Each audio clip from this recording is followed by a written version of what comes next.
curious about the man who figured out how to influence what scientists publish, what children learn in school, and what intelligence agencies can see. And then when he died, his youngest daughter began a sexual blackmail operation with Jeffrey Epstein. And somehow we rarely talk about him. His name was Robert Maxwell, born in Czechoslovakia. Most of his family were killed in the Holocaust. He fled to Britain, spoke 9 languages, worked in intelligence during the war.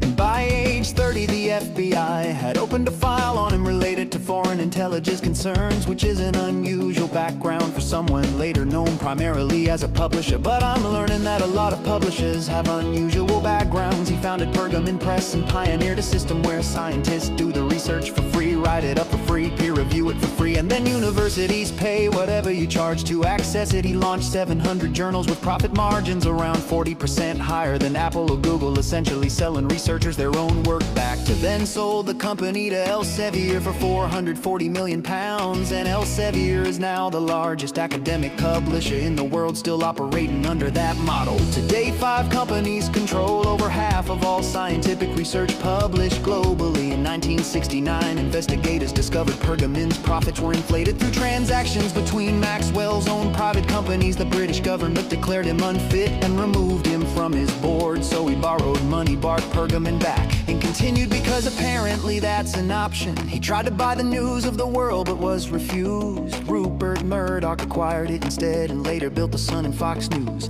Apparently when you become a billionaire, the first thing you do is buy something that controls the narrative. Maxwell bought the Daily Mirror and spent years competing with Murdoch. Then in 1988 he purchased Macmillan Publishing in the United States for $2.6 billion and merged it with McGraw-Hill, creating one of the largest textbook publishers in the country. He did not write the textbooks, but he controlled the infrastructure, deciding what was published, funded, and distributed kindergarten or 12th grade materials and standardized tests that shaped daily education. After Maxwell's death, McGraw-Hill assumed full ownership, and in 2013 it was acquired by Apollo Global Management, a private equity firm founded by Leon Black, who paid Jeffrey Epstein $170 million for tax advice. Epstein had no tax credentials, but sure, a Senate investigation found that money funded Epstein's trafficking operation. Black stepped down and paid $62 million for immunity from related claims. His son Ben was sworn in by J.D. Vance to lead the U.S. National Development Finance Corporation, and Apollo's current chief executive Mark Rowan now sits on Trump's board of peace for Gaza, meaning the firm that acquired the textbook company Maxwell built now sits at major policy tables. Maxwell was also linked to the sale of Promise surveillance software, reportedly modified with a backdoor and sold to governments worldwide.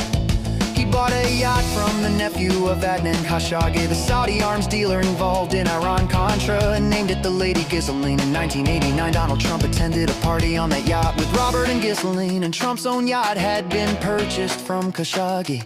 At a certain point, these stopped being coincidences. In November 1991, Maxwell fell from the Lady Ghislaine and was later found in the Atlantic. Investigators uncovered that he had taken £400 million from employee pension funds. 32,000 people lost their retirement savings, and he received a state funeral in Jerusalem attended by senior Israeli officials, which is a thing that apparently happens when a book publisher dies. His daughter Isabel later led a technology company connecting Silicon Valley and Israeli intelligence. Christine co-founded a firm that built the FBI's cross-agency search system across CIA and NSA databases, and Ghislaine moved to New York and partnered with Jeffrey Epstein, whose largest financial client later purchased the textbook company her father built. I'm curious who decides today what research you can access and what news you see, because the infrastructure Robert Maxwell built did not disappear, it changed ownership. Follow along as I map how individuals across religions, countries, and political parties seek control of systems, markets, governments, and information to accumulate wealth, and how they cooperate across the divisions we argue about. Because the common denominator is not religion or nationality, it is extreme wealth and insulation from consequences. And once you see that pattern, everything changes.